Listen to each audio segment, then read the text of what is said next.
దేవునికి ఏమీ చెప్పలేవు, కానీ నువ్వు చెప్తే ఆయన వింటాడు. నువ్వు చెబితే ఆయన వింటాడు. దేవదూతలు చెప్పింది చేయటమే, నువ్వు చెప్పింది ఆయన చేస్తాడు.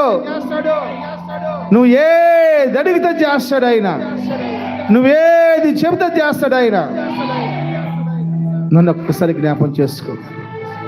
ప్రభు ప్రభు నా మట్టి బుర్రేనయ్యా, జ్ఞాపకం లేదయ్యా, నాకు జ్ఞాపకం లేదయ్యా, జ్ఞాపక శక్తి ఉండలేదయ్యా. పరలోక సంగతులు నేను తెలుసుకోవాలి, పరలోక అనుభవాలు నేను తెలుసుకోవాలి.